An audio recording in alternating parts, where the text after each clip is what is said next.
Malam di tepian pulau laut selalu misterius. Angin laut membawa aroma garam, bercampur wangi dedaunan basah. Di sebuah kampung kecil bernama Pagatan, para nelayan berkumpul di tepi pantai sambil menatap cakrawala yang kelam. Di kejauhan, samar-samar tampak cahaya yang tidak berasal dari perahu ataupun bintang. Itu cahaya Saranjana, bisik seorang tua berwajah keriput, matanya menerawang penuh makna. Konon, kota itu berada di antara dunia nyata dan dunia gaib. Dikatakan begitu indah. Jalanannya berlapis emas, dan gedung-gedungnya berkilau seperti kristal. Namun, hanya orang-orang terpilih yang bisa melihatnya, mereka yang hatinya bersih, atau tanpa sengaja menembus batas dunia manusia. Suatu malam, seorang pemuda bernama Arifin, nelayan muda pemberani, menyaksikan cahaya itu lebih dekat dari sebelumnya. Cahaya hijau kebiruan muncul dari tengah laut, berputar seperti pusaran, seolah mengundang teman-temannya ketakutan. Tapi Arifin justru melangkah maju. Mungkin itu pertanda rezeki besar, ujarnya, meyakinkan dirinya sendiri. Ia mendayung perahunya perlahan, mengikuti cahaya yang menuntunnya jauh dari pantai. Ombak tenang, angin seakan berhenti, hingga tiba-tiba laut terbuka seperti tirai, menyingkap gerbang besar dari batu giok, berdiri megah di tengah samudra. Di baliknya, terlihat bayangan kota gemerlap menakjubkan dan tak terbayangkan. Namun, sebelum Arifin sempat melangkah lebih jauh, suara tua menggema dari angin malam. "Berhenti, anak manusia, tak semua yang tampak indah adalah milik dunia ini." Perahu Arifin bergetar, dan lautan seolah menelan cahaya itu perlahan, meninggalkan dirinya sendirian di tengah kegelapan. Sejak malam itu, Arifin tak pernah tenang. Cahaya hijau kebiruan yang muncul di tengah laut terus menghantui pikirannya. Setiap kali menutup mata, ia melihat kembali gerbang batu giok yang megah dan suara misterius yang memperingatkannya. Orang-orang kampung mulai resah, sebab Arifin sering melamun di tepi pantai, menatap ke arah yang sama setiap senja. Suatu sore, ia mendatangi Datuk Mahmud, seorang tetua kampung yang dikenal bijak dan menguasai ilmu sejarah Banua. Di rumah panggungnya yang dipenuhi aroma dupa, Arifin menceritakan semuanya. Datuk Mahmud mengangguk perlahan, wajahnya berubah serius. "Kau telah melihat sesuatu yang banyak orang tak mampu lihat, nak," katanya pelan. "Kota Saranjana bukan dongeng. Ia pernah ada, tapi hilang, ditelan batas antara dunia manusia dan alam halus."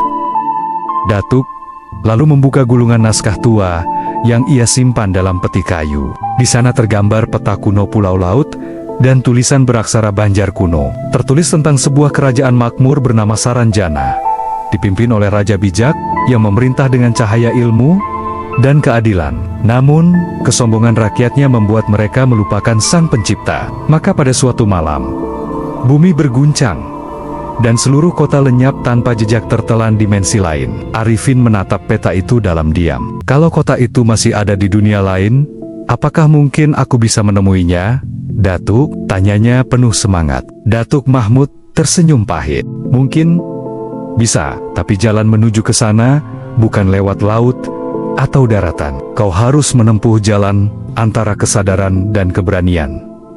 Sejak saat itu, Arifin bertekad mencari Saranjana, bukan untuk harta, tapi untuk memahami rahasia di balik cahaya yang memanggilnya. Malam itu, langit pulau laut tampak berbeda. Bintang-bintang berkerlip redup, seperti menyembunyikan rahasia besar. Arifin duduk bersila di tepi pantai, ditemani suara ombak dan desir angin yang membawa bau kemenyan dari kejauhan. Ia mengingat pesan Datuk Mahmud untuk menemukan Saranjana. "Kau harus berjalan dengan hati, bukan kaki."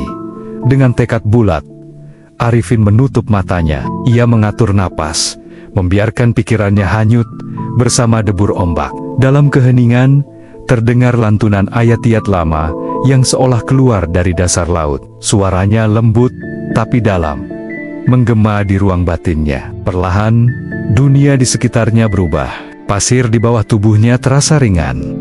Udara menjadi dingin, dan aroma laut berganti wangi bunga-bunga hutan. Ketika ia membuka mata, ia tak lagi berada di pantai Pagatan.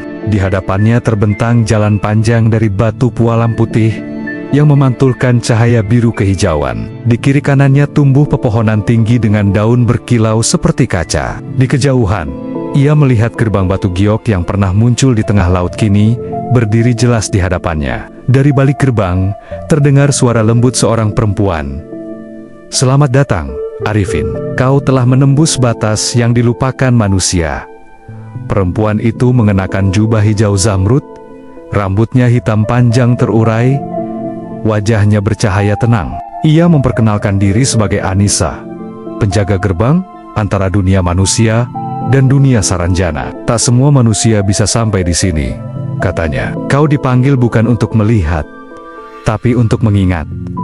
Arifin menunduk penuh hormat. Ia tahu, petualangannya baru saja dimulai dan Saranjana bukan sekadar legenda, melainkan cermin dari sejarah yang hilang. Begitu Arifin melangkah melewati gerbang batu giok itu, matanya disilaukan oleh cahaya keemasan yang memancar dari segala arah. Di hadapannya, terbentang sebuah kota megah lebih indah dari segala yang pernah ia bayangkan. Jalanan berlapis batu kristal, memantulkan cahaya seperti pelangi. Bangunan-bangunan menjulang tinggi, berpadu antara arsitektur kuno dan teknologi ajaib. Air mengalir di udara, membentuk jembatan bening yang menghubungkan menara satu ke menara lain. Penduduk kota itu berjalan dengan langkah ringan, mengenakan pakaian berwarna lembut, namun wajah mereka memancarkan sesuatu yang berbeda, bukan sekadar manusia, melainkan makhluk yang menyimpan sinar kebijaksanaan di mata mereka. Mereka menyapa Arifin dengan senyum damai,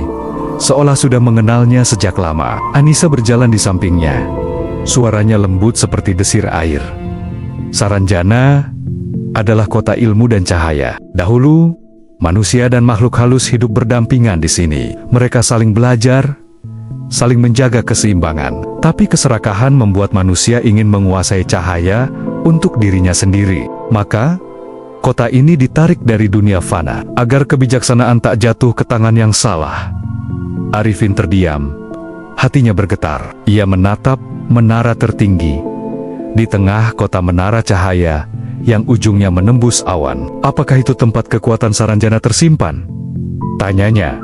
Anissa mengangguk. "Itu adalah menara pengetahuan, tempat roh raja terakhir bersemayam. Jika kau ingin tahu kebenaran tentang asal muasal dunia ini, kau harus naik ke sana. Tapi hati-hati Arifin, setiap langkah ke puncak menara akan memperlihatkan cermin jiwamu sendiri." Arifin menarik napas dalam-dalam. Ia tahu, langkah berikutnya bukan hanya perjalanan ke puncak menara, tapi ke dalam dirinya sendiri. Menara pengetahuan berdiri menjulang, seolah menyentuh langit. Arifin menaiki anak tangganya yang bercahaya lembut. Setiap langkah membuat tubuhnya terasa ringan. Namun, pikirannya makin berat. Di setiap tingkat, ia melihat bayangan masa lalu wajah orang tuanya, teman-teman nelayan, bahkan dirinya sendiri yang dulu serakah dan mudah marah. Bayangan-bayangan itu berbicara kepadanya, menegur, mengingatkan, dan akhirnya menghilang dalam cahaya putih. Ketika ia tiba di puncak, suasana hening luar biasa. Di sana berdiri sosok berjubah emas, wajahnya bercahaya tanpa bentuk pasti. Suara dalam yang tenang menggema di sekelilingnya. "Selamat datang wahai anak manusia. Aku adalah Raja Saranjana, penjaga pengetahuan yang terlupakan. Kau telah melangkah dengan hati yang mencari, bukan tangan yang ingin menggenggam." Arifin menunduk penuh hormat. "Tuan, mengapa kota ini disembunyikan dari dunia kami?" tanyanya. Raja itu menjawab, "Karena manusia mulai melupakan makna cahaya. Mereka mengejar gemerlap dunia, namun lupa pada sumbernya. Ketika ilmu tidak lagi disertai kebijaksanaan, maka ia menjadi api yang membakar. Itulah sebabnya Saranjana dipisahkan agar cahaya tetap murni." Tiba-tiba, seluruh menara bergetar lembut. Cahaya dari tubuh sang raja melingkupi Arifin, menembus ke dalam jiwanya. Ia melihat dunia manusia, laut, hutan, dan kampungnya sendiri. Semuanya tampak rapuh, namun indah. "Pulanglah, Arifin," kata sang raja. "Bawa pesan kami, bahwa kemajuan tanpa kebijaksanaan hanya akan menimbulkan kehancuran. Jadilah penjaga keseimbangan." Ketika Arifin membuka matanya, ia kembali di tepi pantai Pagatan. Ombak menyentuh kakinya lembut. Di kejauhan, seberkas cahaya hijau kebiruan berkilat, lalu menghilang. Ia tersenyum. Kini ia tahu Saranjana bukan sekadar legenda, melainkan pelajaran abadi tentang cahaya dan kesadaran.